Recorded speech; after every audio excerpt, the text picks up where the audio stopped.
ta'ala. Alhamdulillah, di malam hari ini kembali kita bisa berjumpa lewat media yang kita cintai bersama. Tak lupa salawat teriring salam kita aturkan kepada yang mulia Nabi besar Muhammad sallallahu alaihi wasallam. Pembahasan di malam hari ini kita akan membahas menyingkap rahasia jin qarin. Apa itu jin qarin? Ma'asyiral muslimin yang dimuliakan Allah Subhanahu wa taala, kalau kita bicara tentang jin qarin, Al-Imam Ibnu Utsaimin rahimahullahu taala mengatakan, Al-qarinu huwa syaitan musallat alal insani biidhnillahi azza wa jalla, ya'muruhu bil fahsya'i wa yanhahu 'anil ma'ruf. Jadi pembahasan yang kita akan bahas di malam hari ini adalah jin qarin. Apa jin qarin?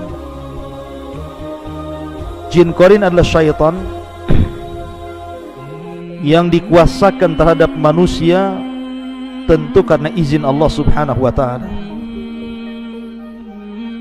Di mana jin qarin ini memerintahkan manusia dengan fahsyah, kekejian, dan mencegah manusia untuk melakukan yang ma'ruf.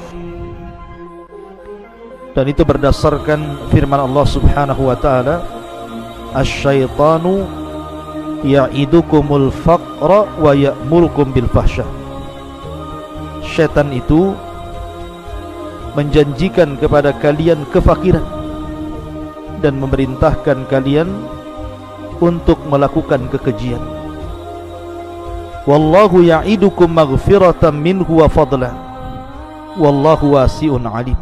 Dan Allah menjanjikan kepada kalian ampunan dan keutamaan, dan Allah amat maha luas rizkinya, lagi maha mengetahui. Ma'asyiral muslimin yang dimuliakan Allah Subhanahu wa taala, setiap manusia pasti ada qarin. Dan qarin ini ada dua macam.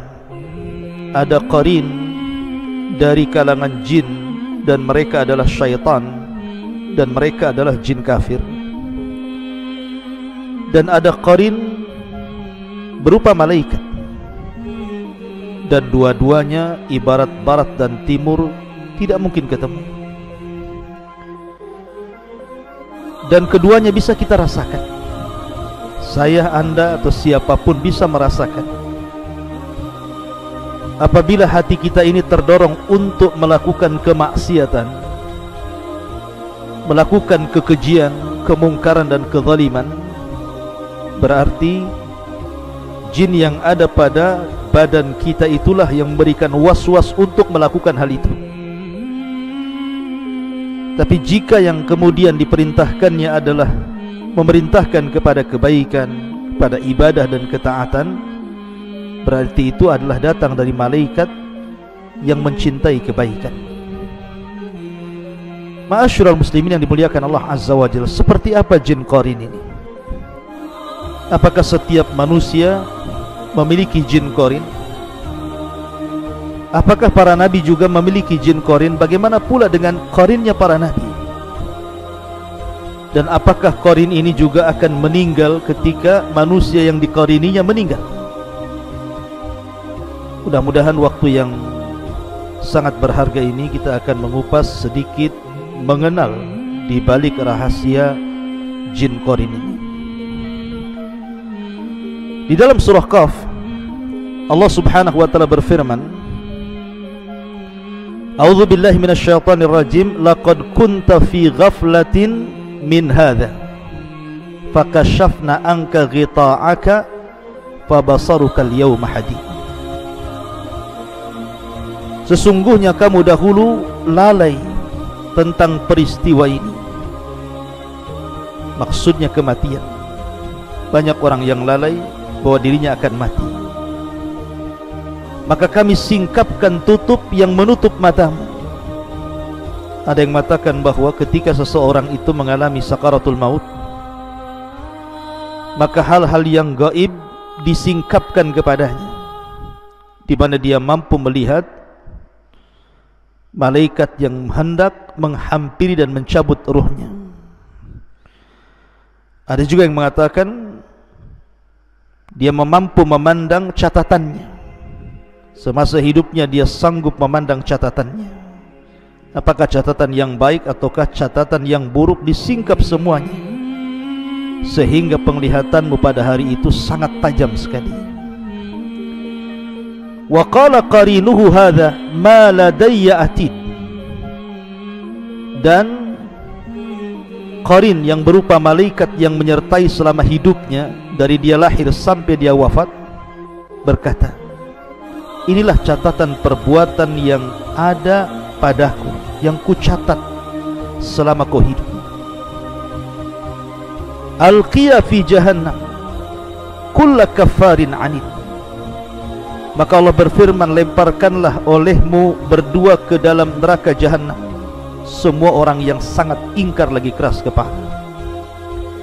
Manna'ilil khairi mu'tadim murid, yang sangat enggan melakukan kebaikan, melampaui batas dan bersikap ragu-ragu. Alladzi ja'ala ma'allahi ilahan akhar fa'alqiyahu fil adzabis syadid, yang mempersekutukan Allah dengan Tuhan lainnya, maka lemparkanlah dia ke dalam azab yang sangat keras. Qala qarinuhu rabbana ma abghaituhu walakin kana fi dhalalin ba'id. Kemudian berkatalah setan yang menyertainya, maksudnya qarin yang menyertai selama hidupnya, dia pun berkata, ya Tuhan kami, aku tidak menyesatkannya, tetapi dia sendiri yang berada dalam kesesatan yang sangat jauh. Qala la takhtasimu ladayya wa qad qaddamtu ilaikum bil wa'id. Maka Allah berfirman, janganlah kalian bertengkar di hadapanku, dan sungguh dahulu aku telah memberikan ancaman kepada kalian. Ma yubaddalul qawlu ladayya wa ma ana bidzallami lil abid. Keputusanku tidak dapat diubah, dan aku tidak menzalimi hamba-hambaku. Dalam ayat ini Allah subhanahu wa ta'ala menyebutkan dua kata qarin. Pertama, Allah subhanahu wa ta'ala mengatakan wa qala qarinuhu hadza ma ladayya atid. Kemudian yang kedua, qala qarinuhu rabbana ma atghaituhu walakin kana fi dhalalim ba'id. Di sini ada dua kata qarin. Ya, karena qarin itu ada dari kalangan malaikat yang mendorong kita untuk berbuat baik, dan yang kedua ada dari kalangan jin kafir, syaitan, yang memerintahkan kita untuk melakukan kekejian dan melarang untuk melakukan yang ma'ruf. Ini ayat yang pertama yang menetapkan adanya qarin. Dan kita tahu bahwa yang namanya qarin dari kalangan jin pasti kafir, dan Allah izinkan dia bersarang di badan kita lewat jalan darah kita, kemudian memberikan was-was untuk melakukan keburukan. Dia tidak memadaratkan kita, artinya tidak menyakiti secara fisik, tetapi dia memberikan was-was. Karena secara umum syaitan memang seperti itu, memerintahkan kepada keburukan, sebagaimana Allah subhanahu wa ta'ala berfirman, alam tara anna arsalna syayatina alal kafirina ta'uzzuhum azza. Tidakkah engkau melihat bahwa sesungguhnya kami telah mengutus syaitan-syaitan itu kepada orang-orang kafir untuk mendorong mereka berbuat maksiat dengan sungguh-sungguh. Memang begitulah syaitan. Diutus kepada Allah, diutus syaitan, diutus iblis untuk mencelakakan manusia sebagai bentuk dendam kesumat iblis kepada Adam dan anak turunannya. Ma'asyiral muslimin yang dimuliakan Allah subhanahu wa ta'ala. Kemudian ayat yang kedua Allah katakan dalam surah Zuhruf ayat ke-36, Allah subhanahu wa ta'ala mengatakan, wa man ya'ish an dzikrir rahmani nuqayyid lahu syaitanan fahuwa lahu qarin. Dan barang siapa berpaling dari pengajaran Allah yang Maha Pengasih, kami biarkan syaitan menyesatkannya, dan syaitan itu akan menjadi teman akrab karibnya. Di sini ada kata-kata fahuwa lahu qarin. Jadi orang-orang kalau seandainya lupa mengingat Allah Subhanahu wa ta'ala, lupa kepada salat, lupa baca Quran, lupa berzikir, lupa bersedekah, lupa berbuat baik, berarti dia sedang diberikan waswas oleh qarin jin yang kafir syaitan itu ke dalam hatinya, sehingga kebaikan-kebaikan itu dilupakannya. Itu makna ayat ini. Jadi pada diri kita itu ada qarin yang memberikan waswas supaya kita lupa berbuat baik. Tetapi kalau seandainya hati seseorang itu dipenuhi dengan iman, dengan takwa, rajin ibadah, baca Quran, berzikir, maka qarin pun tidak bisa apa-apa terhadap kita. Karena memang dia tidak diciptakan untuk menguasai kita, tidak, hanya berikan waswas saja. Ma'asyiral muslimin yang dimuliakan Allah Azza wa Jalla. Kemudian juga dalam surah An-Nisa ayat 38, Allah mengatakan walladzina yunfiquna amwalahum ria'an nasi wala yu'minuna billahi wala bil yaumil akhir wa man yakuni syaitanu lahu qarinan fasa'a qarina. Dan juga orang-orang yang menginfakkan hartanya karena ria. Dia berinfak hanya untuk dilihat manusia, dipuji manusia, dipandang manusia, dan kepada orang lain yang ingin dilihat dan dipuji, dan orang-orang yang tidak beriman kepada Allah dan kepada hari kemudian. Barang siapa menjadikan syaitan sebagai qarinnya, temannya, maka ketahuilah dia itu syaitan adalah teman yang sangat jahat untuknya. Di sini ada kata-kata wa may yakuni syaitanu lahu qarinan fasa'a qarina. Jadi Al-Quran menetapkan adanya qarin. Setiap manusia ada qarin. Bahkan dalam sebuah hadis dari Abdullah ibn Mas'ud radhiyallahu an, Nabi SAW bersabda, "Ma minkum min ahadin illa wa qad wukila bihi qarinuhu minal jin." Kata Nabi SAW, tidaklah dari kalian seorang pun kecuali telah dikuasakan padanya teman dari kalangan jin. Sahabat bertanya, "Wa iyyaka ya Rasulullah? Apakah juga dirimu dalam badanmu ada qarin wahai Rasul?" Qala, maka Rasul mengatakan, "Wa iyaya, termasuk diriku. Illa annallaha a'anani alaihi fa aslam fala ya'muruni illa bi khairin."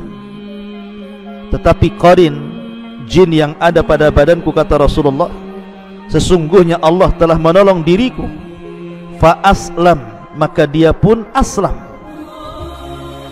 Sebagian para ulama mengatakan kalau dibaca dhammah fa aslamu, maka artinya jin itu tetap kafir, tetapi tidak memerintahkan Rasul untuk melakukan kejahatan, tidak pengaruh kepada Nabi SAW. Tetapi kalau dibaca kemudian fathah bukan dhammah, fa aslama, berarti jin itu yang ada pada badan Nabi SAW telah masuk Islam. Fala ya'muruni illa bi khairin, sehingga dia tidak memerintahkan diriku, kata Rasul, kecuali kebaikan.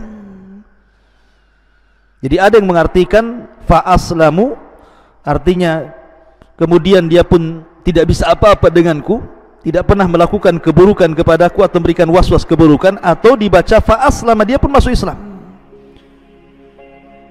Dan ini masyhur di kalangan para ulama, ada yang membaca dengan dhammah dan ada yang membaca dengan fathah, sebagaimana dijelaskan oleh para ulama. Tetapi Al-Imam Al-Khattabi rahimahullahu ta'ala mensahihkan bahwa bacaannya ar-raf'u di dhammah fa aslamu, artinya tetap jin yang ada pada diri Rasul itu kafir, tetapi tidak bisa mencelakakan Rasul, tidak bisa memberikan waswas kepada Rasul. Rasul dihindarkan dari keburukannya. Tetapi Al-Qadhi Iyadh, beliau membaca dengan fathah fa aslama, artinya qarinnya Rasul itu masuk Islam. Kalau sudah masuk Islam tidak menyuruh kecuali kepada kebaikan. baik yang dibaca dhammah ataupun fathah, keduanya tidak memadaratkan Nabi sallallahu alaihi wasallam. Bahkan dalam sebuah hadis yang lain, Nabi sallallahu alaihi wasallam suatu ketika keluar di malam hari. Ketika itu giliran Aisyah radhiyallahu anha. Kata Aisyah radhiyallahu anha, faghirtu alaihi, aku pun cemburu karena disangkanya Rasul keluar malam itu hendak ke istrinya yang lain. Faja'a fara'a ma asna, maka dia pun datang, kemudian dia melihat apa yang aku lakukan. Karena Rasul ketika pergi, Aisyah membuntuti di belakang. Kemudian ketika Rasul datang, Aisyah langsung balik. Jadi Rasul melihat apa yang dilakukan Aisyah radhiyallahu anha. Maka Nabi SAW kemudian bertanya, malak ya Aisyah, ada apa dengan kamu? Sibuk kali. Maka Aisyah mengatakan, faqultu wa mali la yagharu misli ala mislika ya Rasulullah. Aku cemburu wahai Rasul. Siapa yang tidak cemburu dengan dirimu? Maka Nabi SAW mengatakan, aqad ja'aki syaitanuki ya Aisyah, apakah telah datang syaitanmu? Rasul mengatakan, apakah ada setanmu dalam badanmu? Apa telah datang setanmu? Qalat, maka Aisyah radhiyallahu mengatakan, ya Rasulullah, au ma iya syaitan, apakah aku punya syaitan? Ataukah dalam diriku ada syaitannya wahai Rasul? Kata Rasul, na'am ya. Qultu, kemudian aku katakan, wa ma kulli insanin, apakah bukan hanya diriku, bahkan semua manusia juga ada setannya wahai Rasul? Maka Rasul mengatakan, na'am ya, semua manusia ada setannya, semua manusia ada qarinnya. Kemudian Aisyah radhiyallahu mengatakan, wa ma'aka, bagaimana denganmu wahai Rasul? Kata Nabi SAW, na'am ya, walakin Rabbi a'anani alaihi hatta aslam, tetapi Rabbku telah menolong diriku sehingga dia pun masuk Islam, atau dia tidak bisa apa-apa dengan diriku. Ma'asyiral muslimin yang dimuliakan Allah Subhanahu wa ta'ala, dari sini kita tahu bahwa setiap manusia itu ada qarin, sejak dia lahir sampai dia wafat. Semua manusia tanpa terkecuali, mau orang biasa, mau orang saleh, mau para ulama, mau para santri, sampai kepada para nabi, dalam tubuhnya ada qarinnya. Saya, anda, siapapun ada qarinnya. Karena Allah Subhanahu wa ta'ala sudah mengizinkan kepada qarin itu untuk bersarang di hati manusia, untuk memberikan ujian, memberikan was-was kepada keburukan. Tetapi karena keadilannya, Allah pun kuasakan qarin yang lain dari kalangan malaikat untuk menyeimbangkan, supaya ada yang memerintahkan kepada keburukan, ada yang memerintahkan kepada kebaikan. Tergantung kita. Dan ingat bahwa qarin itu tidak menguasai kita secara mutlak, tidak. Qarin itu hanya bisa menguasai kita itu ketika kita lemah iman, ketika kita kemudian lemah ketaatan kepada Allah Azza wa Jalla, lari dari Quran, tidak berzikir, barulah kemudian mereka menguasai kita. Tapi kalau iman kita kuat, ketakwaan kita kuat, zikir kita kuat, ibadah kita kuat, maka mereka tidak sanggup apapun dengan diri kita. Ma'asyaratul muslimin yang dimuliakan Allah Subhanahu wa ta'ala. Kemudian juga hadis yang lain dari Abdullah ibn Umar radhiyallahu anhuma, anna Nabiya sallallahu alaihi wasallam qala, bahwa Nabi SAW bersabda, idza kana ahadukum yusalli fala yada ahadan yamurru baina yadayhi fa in aba falyuqatilhu fa inna ma'ahu qarin. Apabila salah seorang di antara kalian salat, maka jangan sampai membiarkan orang lewat di hadapannya, cegah dia. Tapi kalau dia enggan untuk dicegah, falyuqatilhu, maka boleh engkau memeranginya. Maka bersamanya ada al-qarin, ada jin yang bersamanya, ada teman jin yang bersamanya, yang tidak pernah meninggalkannya.